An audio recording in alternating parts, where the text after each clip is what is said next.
mu ngi noonu dañuy daal di ñëw rek dugg ci actualité yi daal di waxtaani ay poñ waaye dañ koy dooree rek comme d'habitude ak li nga xamante ni moo di Walf Quotidien ñoom li nga xam ne tey def nañ ko ci seen une bokk na ci affaire Terme Sud Sonko démoli Macky. Alors le leader de Pastef parle de mafia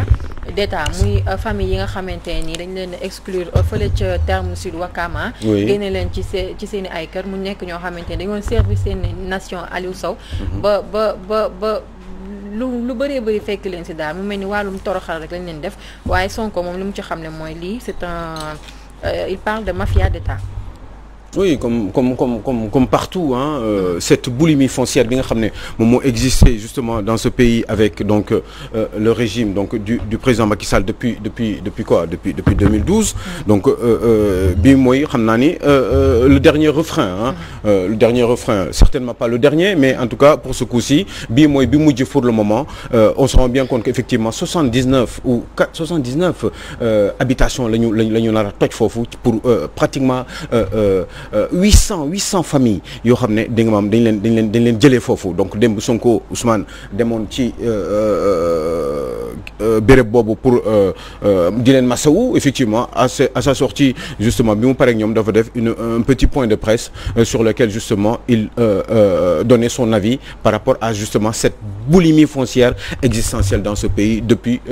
que le régime du président Macky Sall ñëw. Évidemment avant amoon na aussi avec Abdoulaye Wade c'était pareil boo demee sud foire ba ci ginnaaw foire ba régime PDS bi ñoo ko séddoo et léegi nii effectivement ce régime du président Macky Sall mi ngi jéem a def exactement la même chose pour certainement placer et puis mettre dans le confort ses partisans pour que au moins ñooñu sentir ni soutien bi mu leen di soutenir dégg nga maam doon na soutien boo xam ne peut-être amal na leen njëriñ donc forcément il faut que ñoom aussi ñu gis ci seen bopp raison pour laquelle d'ailleurs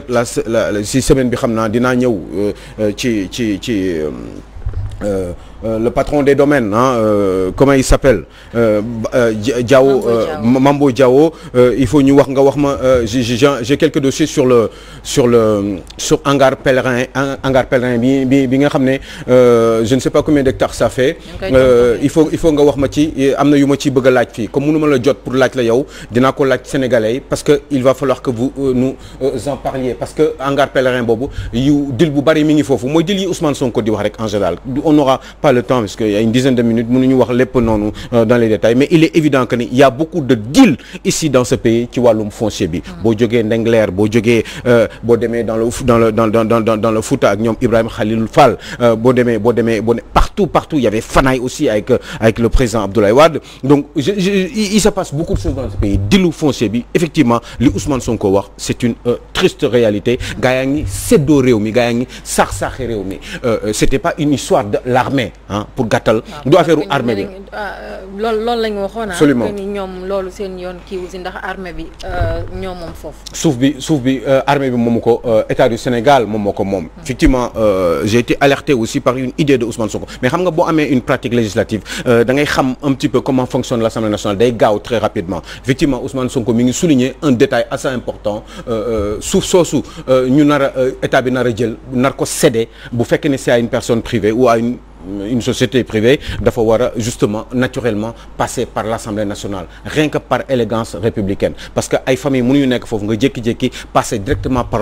le domaine bi nga xam ne Mame Boye Diao moo koy diriger ne ko jaayal suuf si effectivement dañ ko nar a jox ay personnes privées pour que ñu teg ci seen i deal et puis certainement ci suuf am na yoo xam ne après lay feeñ parce que ñu bari danañ ci am ñu bari dañ bokk ci séddale boobu donc il y a un deal effectivement pour aller en résumé un deal énorme qui existe justement dans le patrimoine foncier de ce pays et que il va falloir que Sénégalais yi xam li xew ñu teel ci jóg balaa wéy bay di wéy mbuus parce que c'est très grave Sénégalais yi war nañu xam ñëpp a ngi def nag du Macky Sall kese nee naa leen régime Abdoulaye Wade ils ont fait exactement boo demee Sud Foire ñoom ñoo ko séddoo gars yi demal nga xool ñoom ñoo fa dëkk ñoom ñëpp ñoo fa am ay 2-3 terrains VDN bi ñoom ñoo ko séddoo ginnaaw foire ba ceetu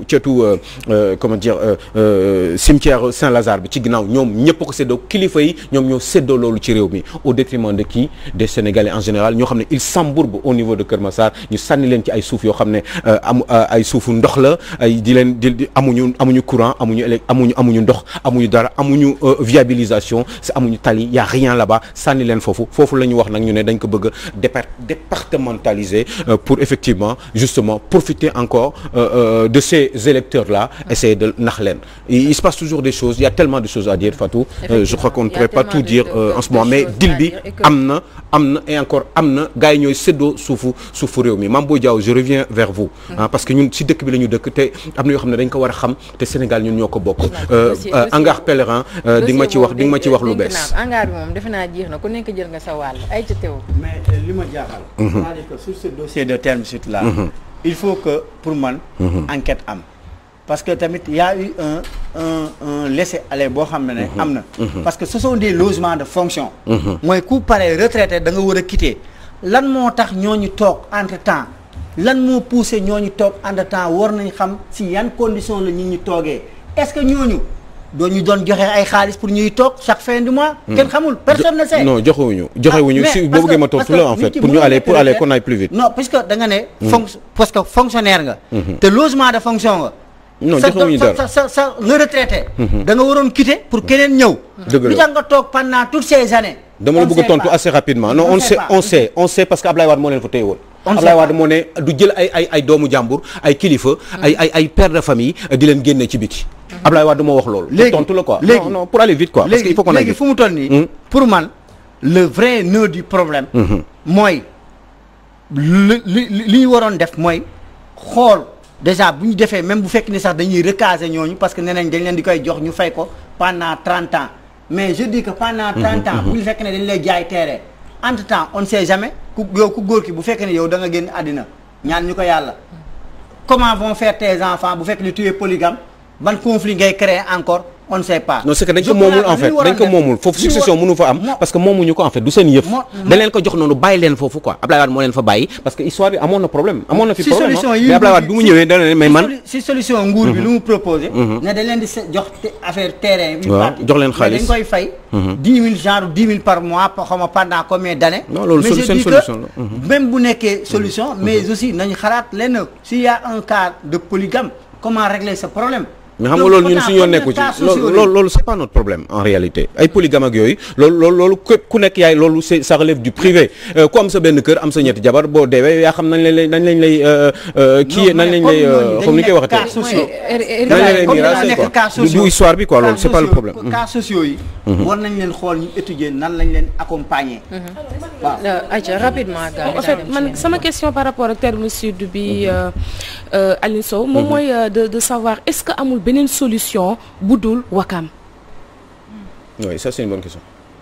loolu rek lay laaj. ba xam nga ñoom ñoo nekk ci nguur gi ñoom ñoo yor suuf yi ñoom ñoo am le contrôle du pays. ñoom ñoo am le contrôle surtout du foncier de ce pays là ñoom ñoo war a seet exactement yan solution la ñu war a mën a teg man pour man déjà ay familles yoo xam ne ñu ngi fa depuis 30-40 ans. état bi war na mën a def ay efforts jël leen surtout que ay anciens militaires lañu am na ñoo xam ne seen jëkkër yi dee nañu. dee nañu ah nekkatuñu fa ay kii lañu loolu famille amul jëkkër. ay veuve lañu et cetera xam nga donc ay doom yoo ay xale yu ndaw yoo xam ne ñu ngi fa ñi xam ne Sénégal lañ doon liggéeyal ba dee am ñoo xam ne bitim réew la ñu dee dañ demoon défendre le pays pour def foofu ñooñu pour man ay blessés de guerre et cetera pour man état bi dafa war a jël ay mesures qui relèveraient certainement de la solidarité nationale moo tax mu jël xaalis li ñuy gis nga xam nga li ñuy yàq fi ci réew xam nga li ñu war a waxuñu ko en réalité xaalis bi ñuy yàq ci réew mi nañ ko dajale quoi di dimbali doomu aadama yi nga xam ne dañuy liggéeyal seen réew c'est simple comme bonjour Théo jarul di guddal xaalis bi foofu état bi moo ko moom bu fekkee nañ ko jël pour def ci pour cause d'utilité publique parce que mën nañ ko jël pour def loo xam ne peut-être lu amal intérêt général dëkk bi la bu boobaa je suis d'accord mais en ce moment là ça voudrait dire que population yi nga xam ne ñoom ñoo dëkk foofu il faut ñu surtout seen spécificité moom mooy ay waa armée la ñu woon ay doomu ay militaire la ñu ñii dee nañu ñii màgget nañu ñii am nañu ay gàllankoor ñii am nañu ay tànk yu damm ak ay imputation ça ñooñu dañ leen war a mettre ko parce que ils ont travaillé pour ce pays leen rek la léegi mooy état bi na jël xaalis am na fi am na yoo xam ne fi ñuy dugal xaalis nañ ko jël dugal ko fi ñu ko war a dugal du fenn fu dul en tout cas lenn bokk na ci mooy ñi nga xam ne sénégalais yi teg nañ seen bët tey ci ñoom mooy ñi nga xam ne dañoo am ay difficultés ñoo xam ne c'est des gens qui vivent dans la promiscuité parce que amuñu lu bari ay sergent la ay machin ay du des hauts gradés bu doon ay hauts gradés du ñu nekk di am problème parce que hauts gradés Sénégal yëpp nekk dans l'armée de ce pays eh ben ñi ngi nekk ci ay positions yu baax am nañ ay conditions am nañ jox dañ leen di may sax ay terrain mais ñii ñooñu nekkoon ci suuf ci armée ay boole demal nga xool leen ay adjudant la ñuy doon c'est ay sergent la ñuy ay machin amuñu woon c'est rare nga fay gis officier supérieur de l'armée bu dëkk foofu am problème donc ñi nekkoon ci suuf kese la amuñu ay moyens xam nga ni ñi nekk fi demal nga xool armée bi aussi ñi nekk en dessous nekk ñu ay officiers ils n'ont pas beaucoup d'argent des fois dañuy dem ba retraité armée te duñu am sax lu ñu jëndee seen kër donc Ablaye Wade loolu moo tax bi problème bi amee Ablaye Wade dellu si waat ne leen man bi mu dee mbax xam na ne dafa leen fa war a génne parce que ñooñu amuñu droit toog fa dafa leen xool ne leen mais man awuma solution mënuma sama xol may génne ay pères de famille ci béréb yi après il a préféré se retirer et ne plus rien dire croiser les bras jusqu'à son départ de la présidence de la République Macky Sall bi mu ñëwee kenn waxu ci aussi il faut que ñu dimbali leen jël xaalis def ko fa jël leen jox leen nañ la war a may ay këru 20 millions qu'est-ce que c'est këru 25 millions quelque part dans le Sénégal c'est ça waxaat ci yeneen ñaari point ci yeneen ñaari actualité mais ñaari yëpp sax daanaka benn la muy Source A ak Direct News waaye je préfère ñu jël li nga xamante mooy Source A parce que ñoom ñaar ñëpp ñu ngi wax ci borom buzz bi ki xew léegi sa turandoo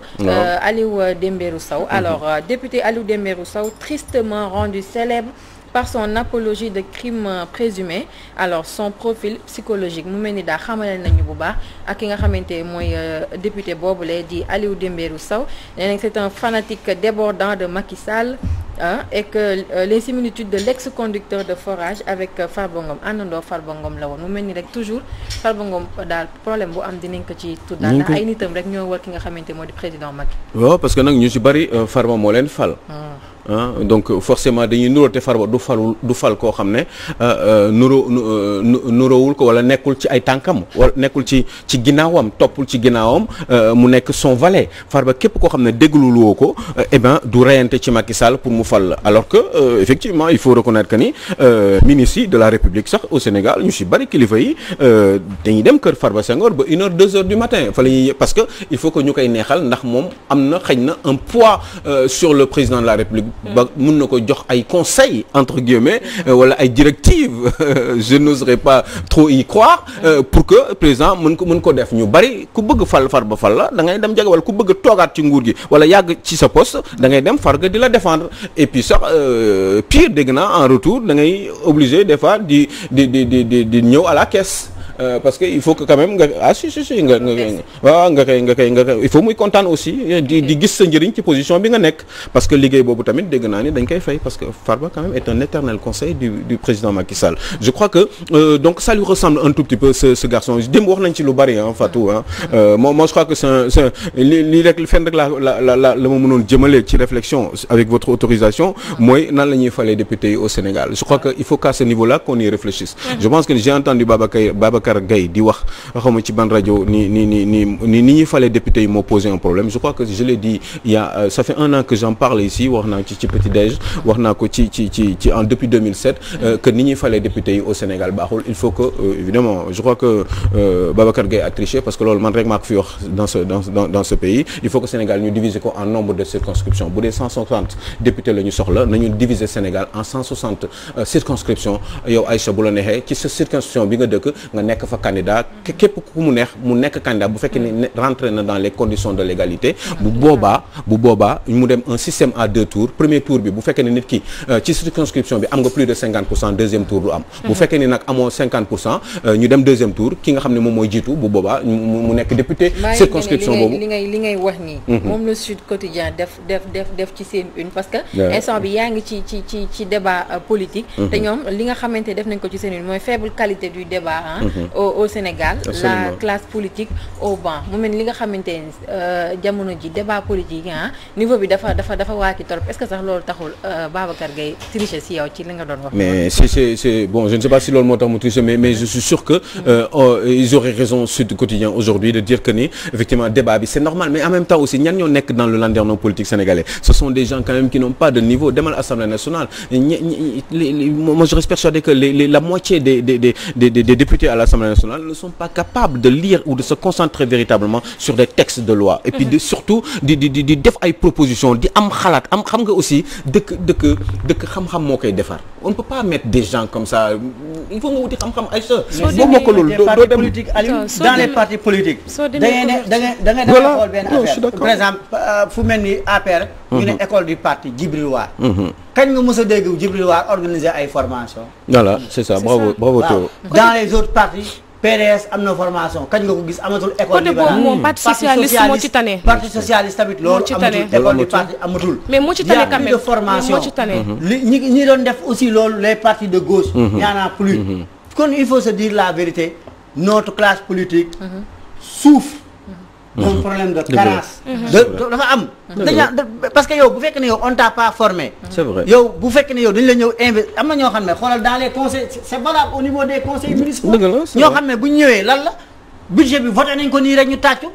xamuñu yow conseiller ndax am nga droit sax yow dem am na benn conseiller mu ne man xaw ma woon ne conseiller man am naa wareef mun a dem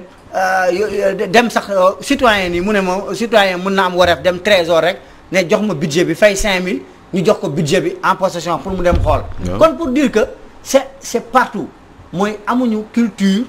citoyenne xamuñu lan moo ñuy xaar ci li ñuy fal da nga gis ñoo xam ne dañuy ñëw ci conseil municipal yi comme assemblée tàccu lañ fa nekkee xamuñu leen parce que c'est au niveau des partis partis ñoo leen yóbbu te partis defuñu formation qui fait défaut moo tax Aïcha yaa ngi wax tout à l'heure nga ne booy seet parti socialiste moom moo ci xaw a tane moom moo ci xaw a tane parti socialiste seeni jeunes dañu nekk ci école du parti fait formation bu mucc ayib en tout cas ci li ma fekkee ci li ma gis temps bi nga xamante ni peut-être ñu ngi doog a commencer di def journalisme daanañu dem di fekkee jeune parti socialiste yi di def temps boobu sax je pense que Babacar Diop FDS aujourd'hui moom moo nekkoon njiital jeune PS yi dañ doon gis comment jeunes yi ni ñu doon activer même boo nekkee à l'université man mi nga xam ne maa ngi woon UCAD da ngay gis ni que vraiment ci fac droit bi parti socialiste dañ fa amoon seen i kii dañ daan def seen i congrès et tout et loolu c'est important mais léegi ay injures la ñuy jàng ay saaga ay dagg santé PDS wax na lii APR wax na ko lii Pastef jóge fee au moins génération bi nga xamante mi ngi ñëw ñu changer carrément li nga xamante mooy la donne alors Sow Poulo ñu ngi lay remercier bu baax a baax je pense que lépp li nga xamante waroon nañ ko waxtaanee daal dinañ ko jeexal jox la rendez-vous ëllëg inchallah ci kattanu yàlla Fatou je suis très content très fier d'être sur ce plateau en ce mardi 13 octobre 2020 di leen sant di leen gërëm je suis très content d'être encore une fois sur ce plateau su charmé moom sax pour dama sonn rek waaw mais je sais pas tu me trouves beau parce que temps yi waaw li soo les lunettes ana lunettes yi tey indi naa ko bi mu xaw ma ko la tooñ tey mais man mi tooñaale na man ndax j'aime pas di gis sa visage bi dina changer bu soobee yàlla ëllëg dina changer bu baax a baax di leen jaajëfal yéen ñi nga xamante ni depuis ce matin yéen a toogoon doon seetaan di nuyu bu baax suñu caméraman yi ñu àndaloon Babacar mu ngi noonu ak Pape Samba ak itam Pape Gora di souhaiter un joyeux anniversaire à Aïssatou Tunkara sama mbokkum taalibe boobu nga xamante ni taalibe Serigne Abdou Karim Mbacké la Cha Tunkara dundal suñu borom may la ay xéewal yu saawaan baawaan nga gën a nekk réel yaay faal incha allah yàlla bàyyi la ak sa doom bébé Ibou et puis may la borom kër bu baax a baax te gën ci yow bu soobee yàlla di jaajëfal